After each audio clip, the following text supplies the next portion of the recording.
शुक्रवार 25 जुलैपासून शनिवार 23 ऑगस्टपर्यंत पवित्र श्रावण मास आहे। या काळात धार्मिक व्रत वैकल्यांबरोबरच आधुनिक व्रतेही करा, त्यामुळे मन शांत आणि निरोगी राहील असा कानमंत्र पंचांगकर्ते दाखरू सोमन यांनी दिलाय।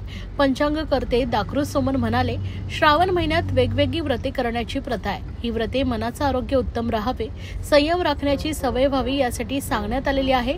आधुनिक काळात दाखरू सोमन यांनी वेगळी व्रते सांगितली आहेत। रविवारी निसर्ग भ्रमण करायचे, सोमवारी मोबाईल वापरायचा नाही, मंगळवारी व्हॉट्सअप पाहायचं नाही, बुधवारी फेसबुक पाहायचं नाही, गुरुवारी घरातील टेलिव्हिजन सेट बंद ठेवायचा, शुक्रवारी घराची स्वच्छता करायची आणि शनिवारी घरातील महिलांना विश्रांती देऊन पुरुषांनी स्वयंपाक करायचा।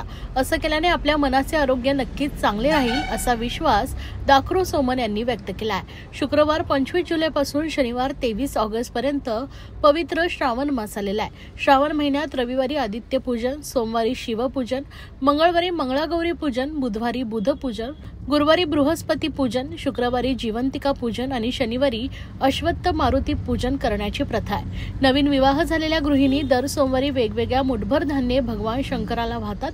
नवीन घरात सासरी आलेल्या गृहिणीच्या हाताला धान्य दान देण्याची सवय व्हावी हा त्यामागचा हेतू आहे, असंही दाखरू सोमन यांनी म्हटलंय। नमस्कार मित्रांनो, मी पंचांगकर्ते खगोल अभ्यासक दाखरू सोमन। श्रावण महिना सुरू झालाय। श्रावण महिन्यामध्ये प्रत्येक जण वेगवेगळी व्रत करतो। व्रत म्हणजे काय तर मनाचा संयम राखणं, नियमाप्रमाणे वागणं आणि हे मनाच्या आरोग्यासाठी अतिशय चांगलं असतं।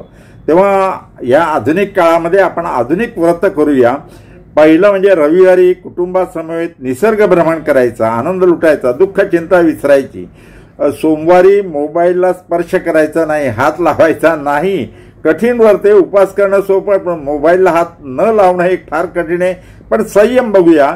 सोमवारी मोबाईलला हात लावायचा नाही, मंगळवारी व्हॉट्सअप बघायचं नाही मोबाईलवरचं, बुधवारी फेसबुक बंद, फेसबुक पाहायचं नाही, गुरुवारी टीव्हीचं बटन बंद ठेवायचं, टीव्ही अजिबात बघायचं नाही गुरुवारी, आणि शुक्रवारी घराची स्वच्छता सर्वांनी मिळून करायची, घर स्वच्छ करायचं, प्रसन्नता आपल्याला लाभेल, आनंद वाटेल। आणि शनिवारी स्वयंपाकघराचा ताबा पुरुषांनी घ्यायचा, पुरुषांनी जेवण करायचं।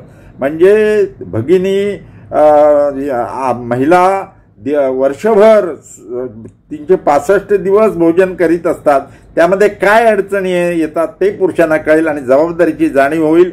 तर पुरुषांनी शनिवारी भोजन तयार करायचं।